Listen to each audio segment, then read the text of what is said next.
So our last talk of the session is a tool paper on SMTCoq, and Alain is going to deliver the talk.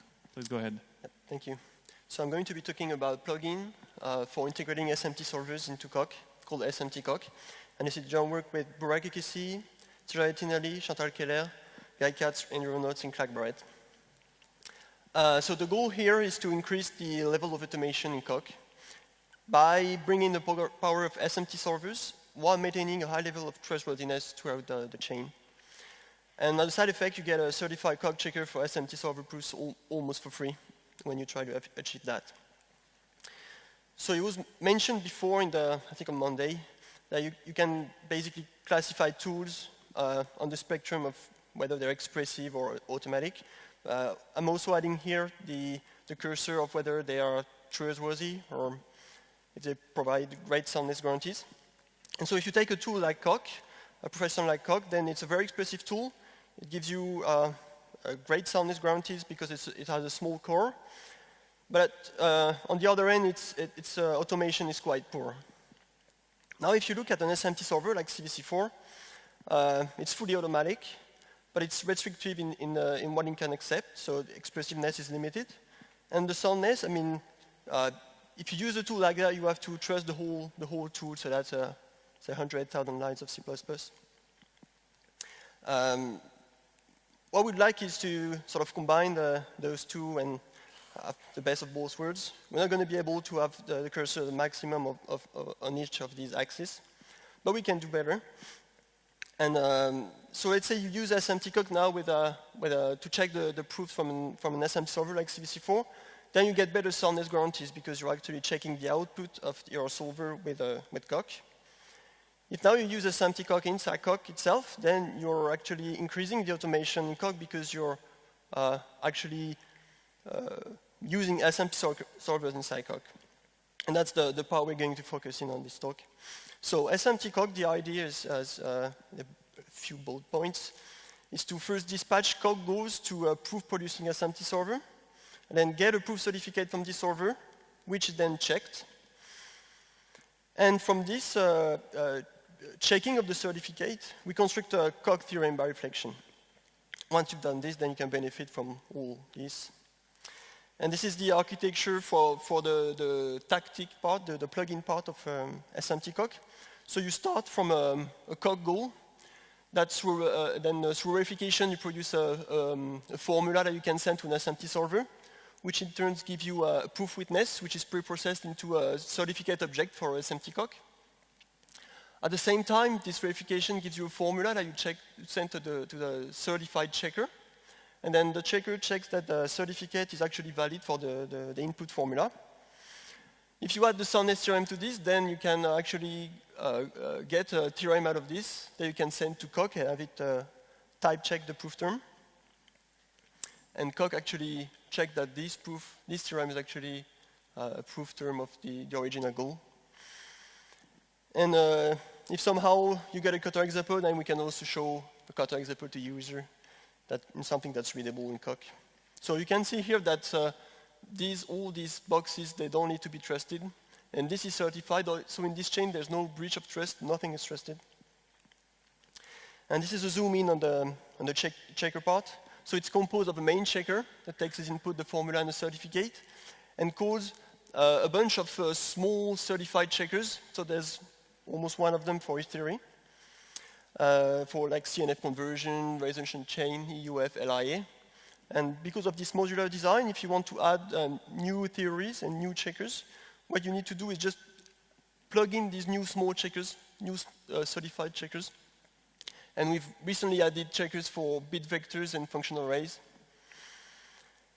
And the lemma, there's a lemma about the soundness of this main checker that relies on the soundness of all the other small checkers. Let's say basically if the checkers returns true, then the interpretation of the formula in Coq is also true. So the features of SMTCoq is that it supports propositional logic for all these solvers, so Z, sharp, verity, and CVC4. And it supports a bunch of quantifier-free theories, like equality over interpreted function, linear integer arithmetic, bit vectors and arrays. And CVC4 is the only one to support bit vectors and arrays at the moment. And I'm going to be describing just a little bit more detail the integration of CVC4 and the addition of these new theories.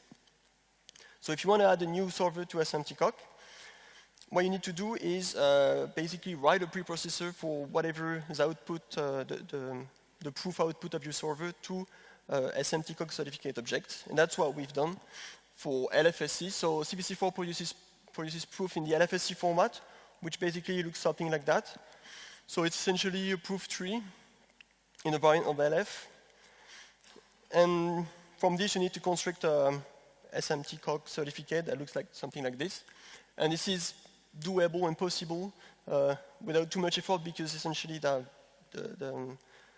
proof that is produced by CVC4 is more fine-grained than what SMTCoq requires. So there's no proof reconstruction involved. But there's a bit of work to linearize the proof, and because this is actually quite limited. To add new theories like bit vectors and arrays, so you need to add these new checkers. And we found these additions of theories useful because they're actually useful for proving programs. And I don't think I need to convince you why they're useful. So for bit vectors, we had to develop a CoQ library that formalizes fixed-width bit vectors using dependent types, because what was already in CoQ was not sufficient.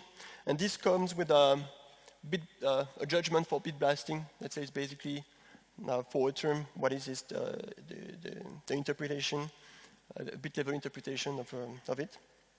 And we've written certified small checkers for the bit blasting of various bitwise operators, but also for the bit blasting of equality, variables, constants, extraction, concatenation, left-right shifting, arithmetic operations with the omission of division, comparison predicates, and zero-sum extensions.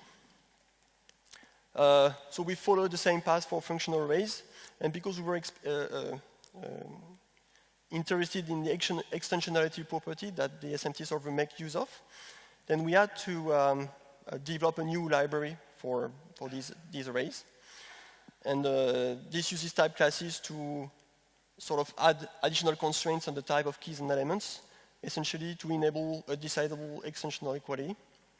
And we have written small checkers for the normal, usual rules of arrays, so read over write and extensionality. And this version says basically that if two arrays are distinct, then they must differ in at least one index. Another important feature of SMTCoq is that it allows proofs to be partial, so it allows the solver to put holes in its proof. And when it sees something like that, then it will simply introduce a cut in the form of a sub-goal for the user in the CoQ proof. And for instance, CVC4 produces holes for some of its rewriting steps or its pre-processing steps. We think this is a crucial feature for future proofing because it allows to build this proof-producing part in the SMT solver incrementally, but also it would allow SMT solvers to, it will allow to use SMT solvers for only the part in the CoQ proof that you could potentially use. And so to finish this talk, here is a small demo without the demo effect. So this is a CoQ goal where there are two variables of which are of type arrays indexed by bit vectors into the type of integers. There's two bit vector variables and two integers. So there's an arithmetic relation between V and W. And then we say that if the array A is the same as the array B, where at index BV add YX we put value W, and B is the same as A, where at index BV add XY we put value 2 times V plus 6, then A must be the same as B. So what we can do is run CoQ on this, and then simply use the SMT tactic. And if we run through that, then essentially SMT will call SMT solvers and do all the work for you. And this will succeed, but it will produce an additional sub-goal. And here this is because CVC4, there's an unjustified step, a preprocessing step in CVC4, both for the arithmetic part and a bit vector simplification.